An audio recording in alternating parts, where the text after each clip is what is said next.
নমস্কার বন্ধুরা, মানবিক রান্নাঘরে আপনাদের সবাইকে স্বাগত জানাই।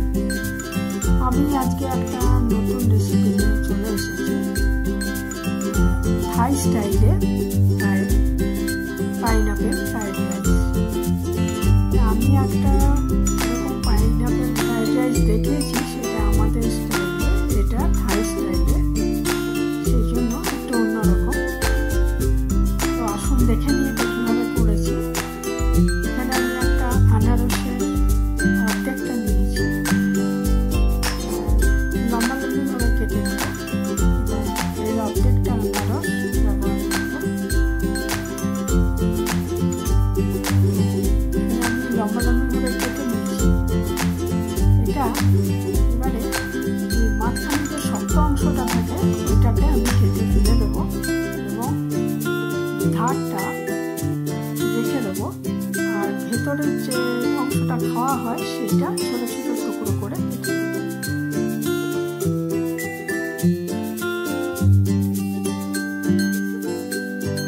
ধারটা এরকমভাবে আমি পুরোটা কাটবো না আর কি, কারণ এই খোলাটা আমার লাগবে একটু সাজানোর জন্য, সেই জন্য ওইভাবে কাটবো। আর আমি কিছু চিংড়ি মাছ নিয়ে নিয়েছি। চিংড়ি মাছটা আগে একটু ভেজে রেখে দিচ্ছি।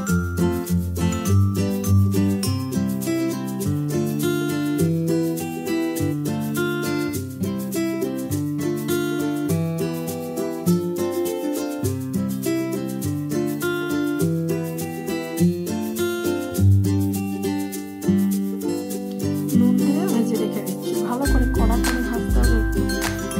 আমরা সাধারণত হালকা করে ভাজি, এইটা একটু ভালো করে ভাজতে হবে।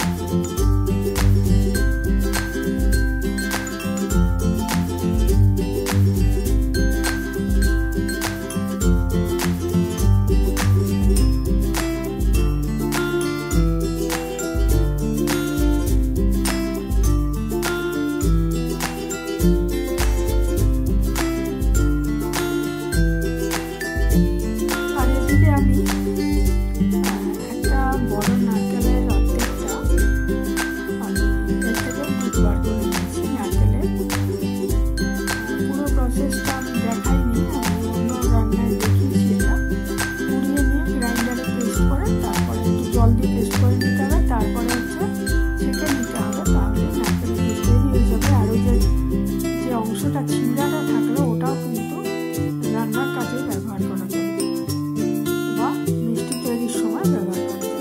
এখানে আমি 1 গ্লাস মতো চাল নিয়ে নিয়েছি, বাসমতি চাল।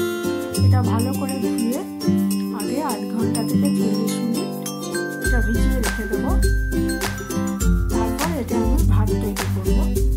আর এখানে আমি 2 চামচ সয়া সস নিয়েছি, আর একটা কারি মশলা করে নিয়েছি। কারি মশলার মধ্যে আছে 2 চামচ ধনে, 2 চামচ জিরে, একটা তেজপাতা, 14-15 দানা গোলমরিচ।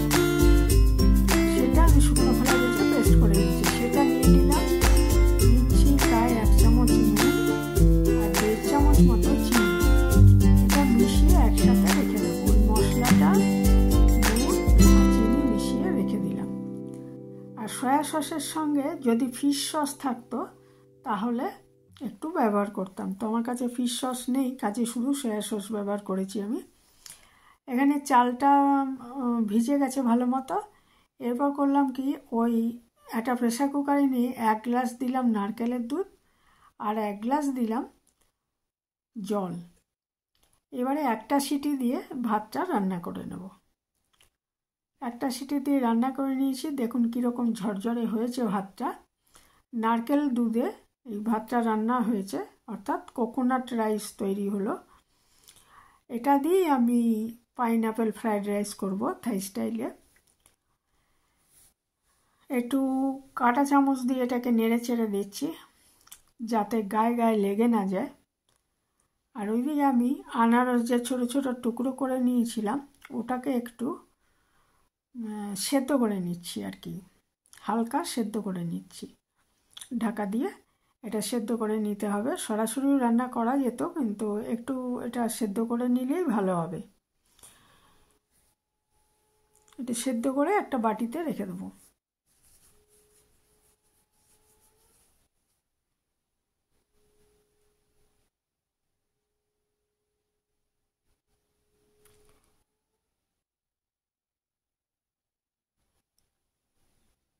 তারপর আমি 3টে ডিম নিয়ে নিয়েছি একটা বাটিতে।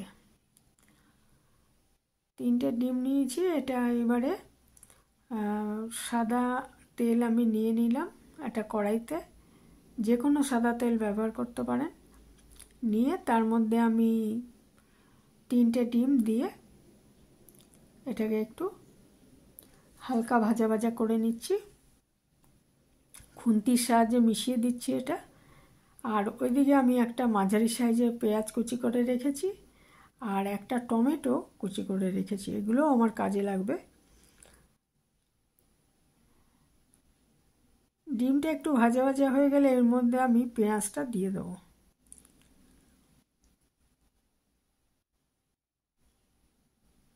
এর মধ্যে পেঁয়াজটা দিয়ে আমি এটাকে আবার ভেজে নেব। হালকা করেই ভাজবো, বেশি কড়া ভাজার দরকার নেই।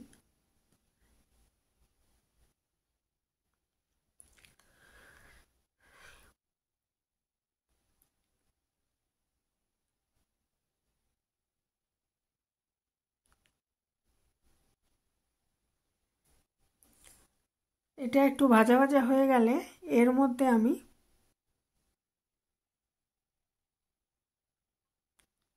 যে কোকোনাট রাইস রয়েছে সেটা দিয়ে দেবো এর মধ্যে।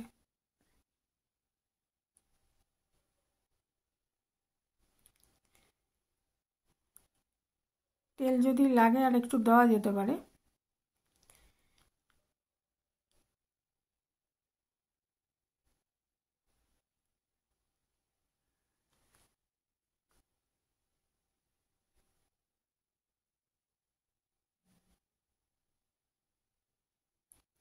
এর মধ্যে আমি কোকোনাট রাইসটা দিয়ে দিচ্ছি আস্তে আস্তে,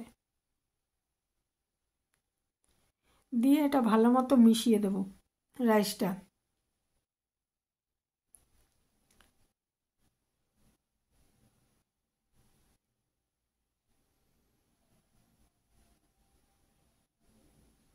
ভালো মতো মিশিয়ে দিচ্ছি ডিমের সাথে, ডিম আর পেঁয়াজের সাথে। এরপরে এর মধ্যে আমি দিয়ে দেব ওই যে আমি মশলাটা করে রেখেছি কারি মশলা, সেই কারি মশলাটা এর মধ্যে মিশিয়ে দিলাম।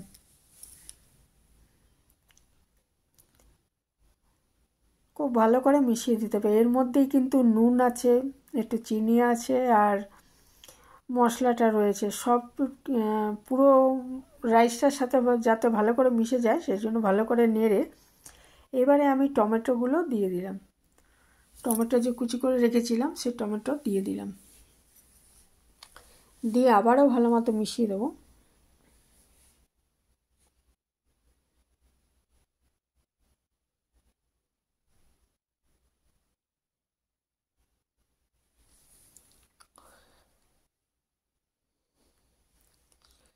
আর ওদিকে আমি একটু কাজু বাদাম ভেজে রেখেছি অল্প, আর চিংড়ি মাছ তো ভেজে রেখেছি। চিংড়ি মাছ অবশ্যই দিতে হবে এর মধ্যে, ডিম আর চিংড়ি মাছ দুটোই দিতে হবে। দিয়ে দিলাম সয়া সসটাও, 2 চামচ সয়া সস দিয়ে আবার ভালো করে মিশিয়ে দিচ্ছি।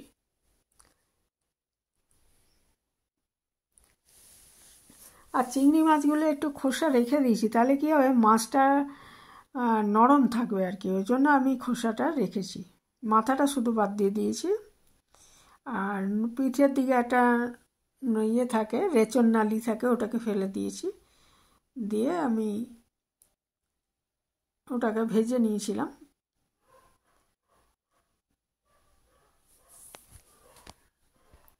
খুব ভালো মতো সব মিশিয়ে দিচ্ছি।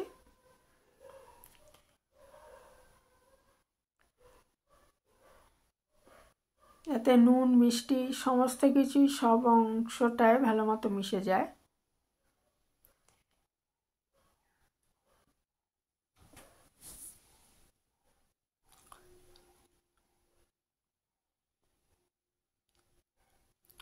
এরপরে আমি এর মধ্যে সেদ্ধ করে রাখা আনারসটা দিয়ে দিলাম। অনেকে কাঁচা আনারসও এর মধ্যে দিয়ে দেন, কিন্তু তাতে আনারসটা তো সেদ্ধ হতে হবে, ওই জন্য আমি হালকা করে সেদ্ধ করে নিয়েছি আগে। আনারসগুলো দিয়েও মিশিয়ে দিচ্ছি ভালো করে।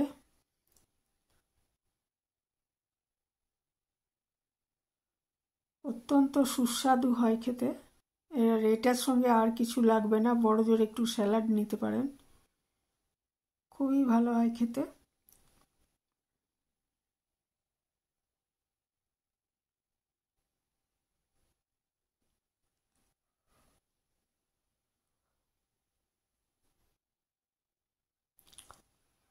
এরপর আমি ভেজে রাখা চিংড়ি মাছগুলো এর মধ্যে দিয়ে দিলাম।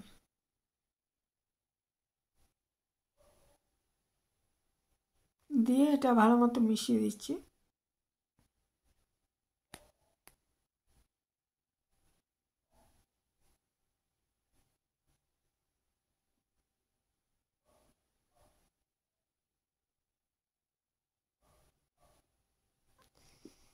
আর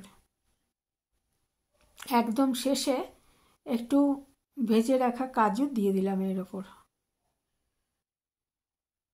ব্যাস, আমার রান্নাটা একদমই পরিবেশনের জন্য তৈরি হয়ে গেছে। এটা ভীষণ ভালো হয় খেতে, অবশ্যই একদিন বানাবেন।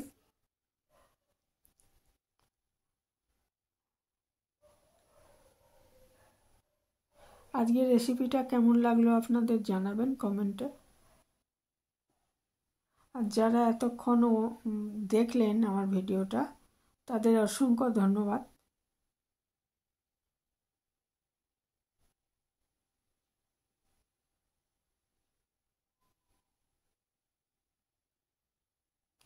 রান্নাটা হয়ে গেছে। আমি এই দেখুন, এই আনারসটা কেটে নেওয়ার পর, টুকরোগুলো বার করে নেওয়ার পর এরকম খোলাটা ছিল, তার মধ্যে এটা আমি একটু সাজিয়ে দিলাম, দেখতে ভালো লাগে। তো এই ছিল আমার আজকের রেসিপি, এখানেই শেষ করলাম।